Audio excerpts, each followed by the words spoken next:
Hello, welcome to the sideboard one last time here at the StarCityGames.com Open Series in Washington, D.C. I'm Nick Miller alongside Gerard Fabiano. Congratulations, Thank you, man. Nick. I got this Miller. trophy for you. Trophy number 4 on the Open Series. Yep, this is the 4th win. Really happy.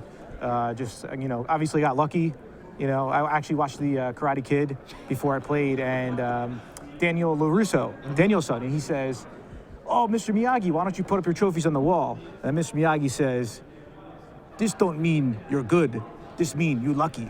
So it's just got lucky. Well, you've been lucky 4 times, and you've got 3 GP wins as well. So that's a little too much to call luck. But you practice what you preach. You talked about the article, or you wrote in the article that you're going to play the Sultai control deck.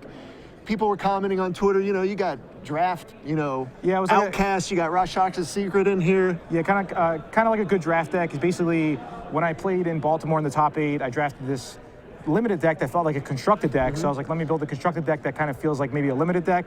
But yeah, you guys can check out the article at StarCityGames.com, and you click on the article, you can check it out. Basically, the list was probably maybe 5 or 6 cards different, made a few adjustments. Basically, the idea came from myself and my friend Alan Jackson. We were like, the blue-black control deck's awesome, but we want Sultai Charm, we want Kiora, and then Seder Wayfinder kind of just fit right in because you could fuel your graveyard so much. Right. So I think it's a great deck. Feed the Clan, I think, was just probably the MVP card. It really, won me a lot of good games. Yeah, another card that caught people off guard. Yeah, definitely. Yeah, people were like, wait, what does that do? And then actually one time my opponent, his plan was to burn me out. I was at 9 life, and then he just got charmed me, and he had another one in hand, I believe, and I just gained 10 life because I had a Ferocious. Total blowout. Yeah, of course, you also got Ugin from the new set. You got him rocking in here, as well as Tazagur, which is probably the talk of your deck, the card that just did so much weight pulling this tournament. Yeah, I think Tazagur is like definitely a really, it's probably the best card from the set.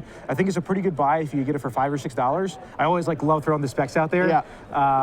Live specs right here. I think it's a good chance that it'll become Legacy and Modern playable. Not sure about Vintage, probably not, and it's probably good in Commander as well. Hey, 1 mana 4/5 seems pretty good with value built in. Basically, the Delve cards got removed from Modern, but this card just came in and it's a new house. But as far as Standard goes, I think it's a great format, and it was just a good deck. So if you guys like Sultai, try it out. If not, I see a lot of people do well with those red-white decks. I mean, Danny Goldstein he almost beat me. Yep, so that was the most represented deck in the tournament. There were 14 of those on day 2. You beat him in the finals, but you absolutely just clobbered this tournament. You had 1 loss. You scooped in Ali Andrade, Dude, Ali Andrade is like the nicest guy, so you got to concede to him, So an amazing record. You take down the top 8, a 4th trophy. Congratulations, thanks so much, Going to send it thanks back everybody over for to watching. Cedric and Patrick. Thanks, Cedric. Thanks, Pat Sullivan. Thanks to everybody at Star City Games. I think I got cut off.